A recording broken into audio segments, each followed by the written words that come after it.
Dans le texte que nous venons de voir, la propriété privée, facteur d'inégalité, ou la propriété privée, cause première de l'inégalité, de Jean-Jacques Rousseau, peut se résumer de cette manière, sous forme de ce schéma. Oubliez le principe qui est les fruits sont à tous, la terre n'est à personne, conduit, engendre des calamités et la perte du genre humain. De la même manière, la civilisation de l'or et de l'argent, du fer et du blé, conduit à la perte du genre humain.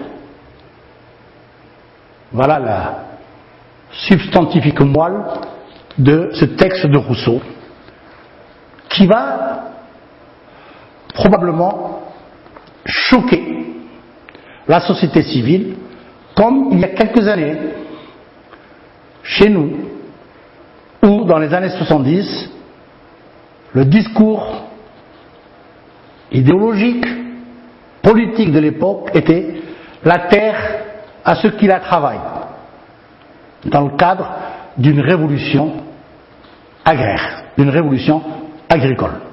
À l'époque, on parlait de révolution culturelle, de révolution industrielle et de révolution agricole. C'était le discours ambiant à l'époque. Mais la terre à ceux qui la travaillent, ce principe-là a choqué de nombreux citoyens qui ont tout fait pour qu'il y ait révision de ce principe. Voilà. Alors, parmi les gens qui ont été choqués, il y a naturellement le grand philosophe Voltaire. Il est aussi rédacteur dans l'encyclopédie qui avait réuni les plus belles plumes à l'époque de la France et dans toutes les disciplines, en mathématiques, en physique, en sciences de la nature, en géologie, en philosophie, en littérature. Toutes ces belles plumes ont rédigé des articles sur un certain nombre de points. Alors, Voltaire, qui est contre l'idéologie de Jean-Jacques Rousseau, qui disait que l'homme est bon, c'est la société qui l'a corrompu, c'est la société qui continue à le rompre, que la civilisation, elle, est en train de perdre le genre humain. Donc Voltaire va s'y opposer farouchement, et de cette manière, dans un texte qui s'appelle, un texte intitulé « La propriété, facteur d'inégalité, réponse à Rousseau ». Il est tiré de Questions sur l'encyclopédie. Je vais vous le dire. Suivez attentivement. Parce que là, il y a toute une démonstration et une certaine logique à respecter. Ce texte existe dans votre livre à la page 109. Ainsi, selon ce beau philosophe, un voleur, un destructeur aurait été le bienfaiteur du genre humain, et il aurait fallu punir un honnête homme qui aurait dit à ses enfants, imitant notre voisin, il a enclos son champ, les bêtes ne viendront plus le ravager, son terrain deviendra plus fertile, travaillons le nôtre comme il a travaillé le sien, il nous aidera et nous l'aiderons. Chaque famille, cultivant son enclos, nous serons mieux nourris, plus sains, plus paisibles, moins malheureux. Nous tâcherons d'établir une justice distributive qui consolera notre pauvre espèce. Et nous vaudrons mieux que le renard et les fouines à qui c'était extravagant de nous faire ressembler. Ce discours ne serait-il pas plus sensé, plus honnête que celui du fou sauvage qui veut détruire le verger du bonhomme?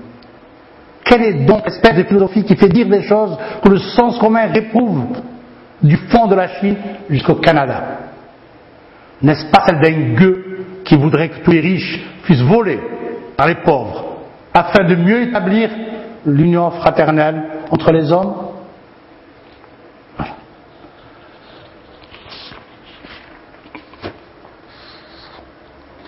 Donc, nous allons voir que ce texte est très particulier. Vous avez tout de suite vu qu'il y a un certain nombre de questions qui vont clore le deuxième et le troisième paragraphe. Le deuxième paragraphe qui est une sorte de... Alors, le deuxième et le troisième paragraphe sont beaucoup plus courts dans l'espace de la page que le premier paragraphe. Le deuxième paragraphe, une seule phrase, une seule question, constitue une sorte de charnière, une sorte d'articulation entre ce qui a été dit avant et ce qui va être dit après, naturellement. Ce texte est particulier aussi parce qu'il commence par ainsi. Ainsi, c'est un adverbe de manière qui peut être remplacé par en conséquence.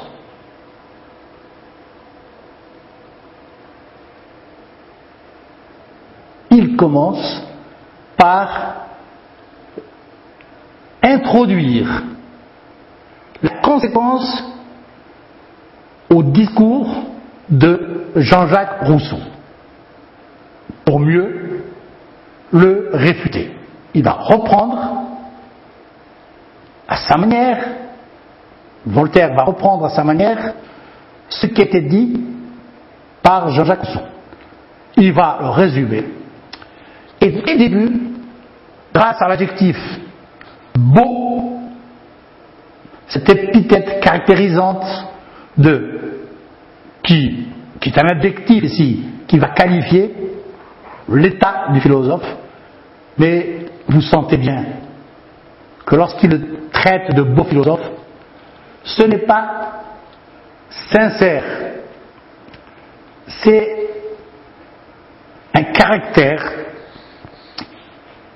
beau, c'est un caractère ici qui suscite, normalement, qui suscite l'admiration, la noblesse morale, qui exprime la supériorité intellectuelle. Alors, lorsque Voltaire, cherchant l'animosité qu'il a pour Rousseau, lorsque Voltaire traite Rousseau de beau philosophe, faut-il le croire? Eh bien non, et nous allons voir pourquoi après. Ainsi, selon ce beau philosophe, d'après ce beau philosophe, un voleur, un destructeur aurait été le bienfaiteur du genre humain. Alors, tout de suite, il va amorcer une argumentation pleine de contrastes. Ainsi, d'après ce beau philosophe, un voleur, un destructeur aurait été le bienfaiteur du genre humain. Et il aurait fallu punir un honnête homme qui aurait dit à ses enfants, imitant notre voisin. Ici, il y a opposition entre honnête homme de ce texte ici, de Voltaire, à imposteur du texte de Rousseau. Souvenons-nous, Rousseau avait dit, n'écoutez pas cet imposteur. Voltaire, par contre, s'inscrit en faux, il s'oppose à Rousseau en disant, c'est un honnête homme. Pour l'un, c'est un imposteur, pour l'autre, c'est un honnête homme.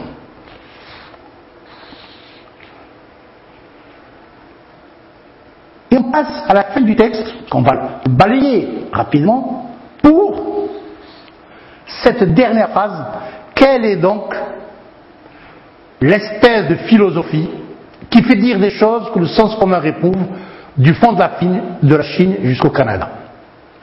Quelle est donc l'espèce de philosophie qui fait dire des choses que le sens réprouve, le sens commun, le bon sens réprouve, c'est-à-dire rejette, réfute? Tout à l'heure, au début du texte, on parlait d'un beau philosophe. Ici, on s'interroge, quelle est donc cette espèce de philosophie? Quel est donc ce philosophe, en quelque sorte? Et on nous donne la réponse, n'est-ce pas celle d'un gueux? Vous voyez bien qu'il y a le philosophe qui était beau au début du texte, c'est-à-dire plein de sens moral, plein de qualité, d'ordre intellectuel, n'est plus qu'un gueux pour Voltaire. Pourquoi il est gueux? Il nous donne les arguments qui se tiennent. Il est gueux parce qu'il voudrait que les riches soient volés par les pauvres. Et là, il ironise. Afin de mieux établir l'union fraternelle entre les hommes. Il dit en quelque sorte, d'après Rousseau, le vol serait à l'origine de l'union fraternelle, serait l'origine de la solidarité entre les hommes et donc du genre humain. Alors dire que le vol est une union fraternelle, c'est une sorte de paradoxe.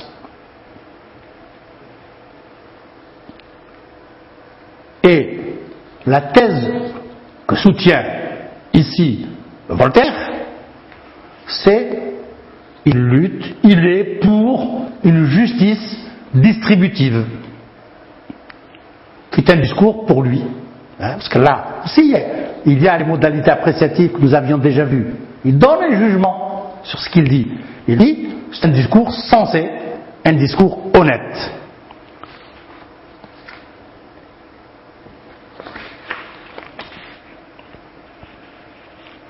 Alors, nous avions donc une thèse qui va, elle, réfuter la thèse de l'autre, la thèse de Rousseau. Tout à l'heure, nous allons voir comment réfuter une thèse, la thèse de l'autre. Alors là, nous allons entrer en plein pied, dans les formes de l'argumentation et dans l'ironie. Parce que, vous l'avez senti, dans ce texte-là, il est plein de sarcasme, de raillerie. Il est en train de railler, il est en train de se moquer du beau philosophe. Et c'est un effet de style, un effet d'argumentation pour arracher notre adhésion, pour nous persuader que sa thèse ou ses thèses sont plus valables que celles de Rousseau. Il a commencé par l'encenser, par le terme beau philosophe, pour ensuite le traiter de gueux. Voilà. Alors, à bientôt pour le processus de l'argumentation que nous allons étudier et on va s'arrêter sur la technique au niveau de la stylistique, la technique de l'ironie, le procédé de l'ironie qui va avec ici, avec le paradoxe que nous avons développé. Voilà, à tout de suite.